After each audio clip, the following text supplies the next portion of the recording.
You know, his movement again has been great. He was unlucky with the one the keeper saved, and KDB slid him in again, that combination.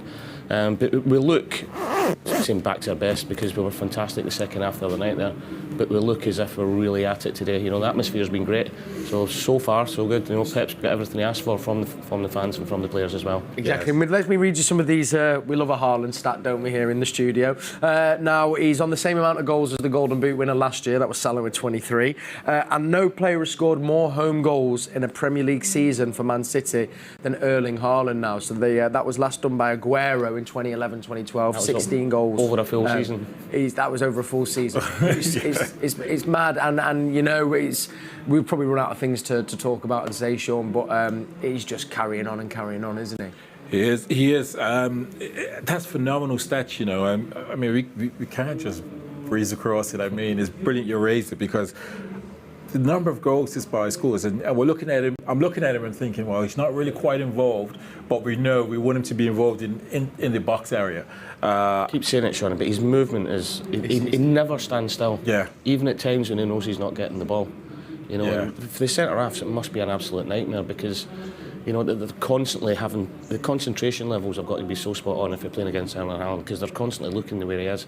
And as I said, even the unselfish runs he makes to make space for his teammates to create chances for the team is just as impressive as everything else that you've just said there. Couldn't agree more. And that was actually on display there. There was a beautifully fashioned chance there towards the end. We said if that had gone in, Collins again. But again, it was the Haaland movement that opened up the pass for Jack. So not only do we benefit from it, but it's the players around him benefit as well, Shaun. Yeah, because his movement, his work rate, being in the right place, and as you said, you know, they let Collins is how he's been on the line and saved, but the best part of definitely two goals. 2 goals, saved. definitely.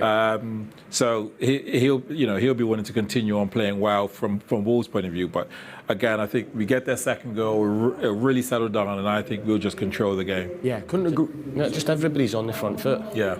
You know, from the centre halves to the full backs, Rodri's intercepting things, and Gundogan, every time everything is just so positive, and everything's going forward as well when we get the ball. Yeah, and I wonder, guys, another little highlight that I wanted to mention, a possible penalty shout. Now, I do feel sometimes that VAR is the referees more and more question themselves, becoming a little bit complacent. I don't know if I'm allowed to say that, but I just did. He didn't even get asked to go and look at it. Now, if we can talk us through the moment, it was Jack Grealish in the box. Paul, how did it look from where you were looking? I mean, it's a long way away, but we said penalty straight away. You can see the direction the balls went. You can see he's coming from behind Jack, and he's clipped him in his calf. He doesn't get the ball. Yeah, he doesn't touch the ball. Doesn't touch the ball. You know, so I don't understand. If the ref's not seen it, that's fair enough. I think he's been shocking by the way. I agree. Just to put that into the mix as well. But the VAR's got to look at it and show him. Yeah. He's made a tackle. He's not got the ball.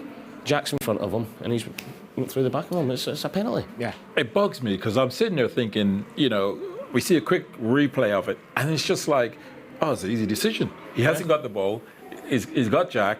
Oh, it's an easy decision. And we sit here calm, and then you think, no, he's not. So he's left it to VAR, but how they've not told him to go have a look. That's the most surprising thing. Yes. Yeah. You know, they have to at least tell him it's a penalty. Yeah. Or at the very least get him to go and look at it. Have a look. And then it's a penalty. We've all seen the replay, and it's a penalty. And I guess then as well, though, that's where the transparency comes from. If they start bringing in, maybe if they could let us understand why they didn't make him go look at it, it might help a little bit. I think that winds us up even more, the fact that we don't know what's going on. Yeah, we're constantly left in the dark. Well, as we know, Howard Webb has come in, so hopefully that might bring around some changes that VAR, I think, desperately needs to see.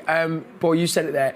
We mentioned in the penalty, so unlucky Jack Grealish, isn't he? Just when we talk about that rubber to green, he's doing everything right. It's just it just doesn't seem to be, you know, them last moments. The time doesn't always go his way, does it? I think he's been outstanding. His overall play, you know, he's known when to take on Semedo, the fullback, when to cut inside and play it simple. You know, a couple of times he won a great foul, and we're under a bit of pressure down here just by how well he uses his body.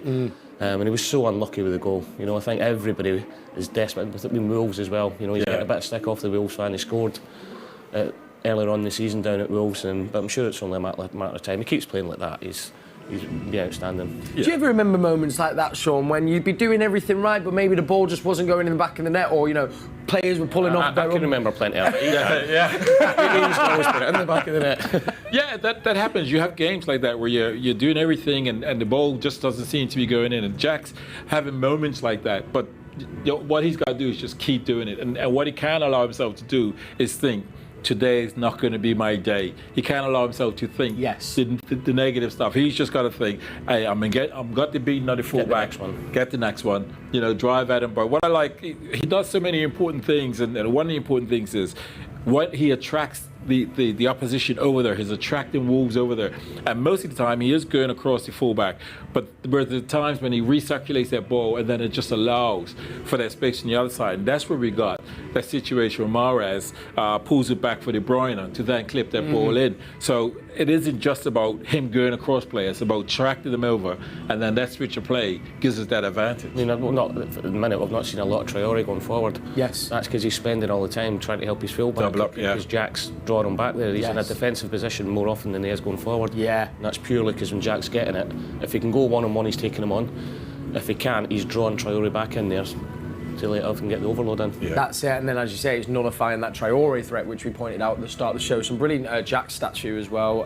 He's completed 100% of his long balls he's tried, 92% pass accuracy, 35 touches already, 2 out of 3 ground duels won, and 1 key pass as well, obviously probably that one in the goal. There's a few Wolves players warming up out there. What do you think Lopetegui will be wanting to do maybe coming into that second half? Is there anything Wolves you think might change up or try to do better to get back in the game? Yeah, they need to try and create something now. I think they've been good as a team shape. They've made it difficult for us at times. They've pressed as well. Yeah. But I can't remember Edison having a save to make. I agree. And I hope that stays the same. So maybe a bit of a threat, especially with the front three they've got. Yeah. They're a real danger.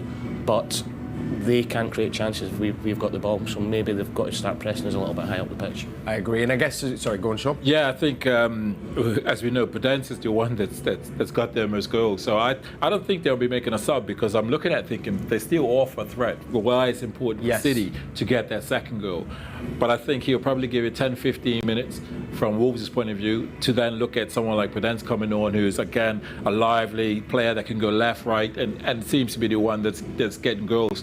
Traore doesn't get those number of goals. Not to say he'll come on for Traore, because his pace is a threat. And once he sort of gets in stride, you have to be worried. And looking at the other side of the pitch, Paul, we focus so much on how great we've been going forward. Granted, you said, they've probably not offered much, but I think that's because our back four have been so great as well. Laporte, Akanji, Stones and Rico Lewis. All brilliant that half. They have. Enrico's spending most of his time as a central midfielder. Anyway, he's not really had to do much defending, but what he's done well. John Stones and Akanji have been fantastic, as has Laporte. Laporte's up against Traore, which is a real threat anyway, but I think the two centre-halves have been excellent. They had a free kick that was really dangerous, and John Stones has read it well. The guy spun round the back and he's got a great little touch in it, which could have possibly had a shot on target or a goal. But John, he seems to get better and better every time. Every time I see him, and I'm just so happy for him that he's getting this run of games now. Yes. Because before, he'd play 3 or 4 games and he would miss 3 or 4 games through injury. But now he's turning into. Well, he is a top class centre half. And we're wanting to get that rhythm going. I think that's no surprise and something that's very obvious. And it feels like if we can see out this next half as we've seen the first one, it could be the start of us getting through this very difficult run of fixtures as well that we are already in the middle of and have coming up. Yeah, the rhythm is exactly it, and this is what Pep will want, certainly in the second half again, is keeping the ball moving, rotating it, because sooner or later they'll be, they got some ball-playing midfielders, but sooner or later one of them will switch off, but you allow those spaces that De Bruyne can exploit, Gundogan can exploit. We haven't quite seen Gundogan sort of exploit those runs in behind their defence, but that's what happens when you shift the ball and keep moving it. He can then exploit those spaces as well. And if we look into the bench, Paul, is there any players, not that we need it at the moment, but do you think he'll be wanting to maybe get some fresh legs on there at some point? I mean, obviously when Gundogan was down, we saw Bernardo was warming up possibly. Or Unless there's an injury or they get back into the game, I can't see him changing it. We've got a nice little break now till Friday for the Arsenal game. Yeah. And usually, we only played a couple of days ago and then into today, and he's changed it around a bit. And then after the Arsenal game, the Friday night, it's then the following Saturday. So we've got a couple of weeks without any midweek game now, which I think is benefit. So I think as long as it's more of the same as what we've seen in the first half, I can't see there being that many changes unless needed. We were so used to playing every 3 days, Shaun. Yeah. And we actually think that helps City, but it gets us into our rhythm and we can keep at it. But I guess we're still coming back from the World Cup. We still wasn't that long ago. Getting them 5 days of Pep getting to spend with his team, I guess, is invaluable for us when we get towards the back end of the season. Yeah, because it's the analysis that each team, you can imagine each team that City go and play, there's a different set of analysis. It isn't the same sort of stuff and information. He will look at them and say, yeah, they're where they are because perhaps they switch off in defence and perhaps we can exploit that. We'll get a few opportunities. He'll also feel that they could probably implode as a team because of where they are if we get the second, third goal. So I think the second goal will certainly be really vital and important. They've got fight because they got a new manager, so I think the second goal they can revert back to what they've been this season, as in not used to winning. Here we go again, we're losing. So I think the second goal for City can really kill it. Absolutely. Gents, absolute pleasure as always. So we saw the Wolves team making their out. I've also thoroughly enjoyed watching Lopetegui on the sideline. Gosh, what passionate manager he is. Here are our boys in the tunnel. So as I say, exclusive commentary only available today on the City app. I'm going to now hand over to that commentary with Alistair Mann and Andy Morrison. I'll see you at full time. It's Manchester City 1, Wolves 0. Well, welcome back to the Etihad Stadium where Wolves are making a double change. They're bringing on their new signing, Pablo Sarabia. And of course, in addition to him, very much an old signing.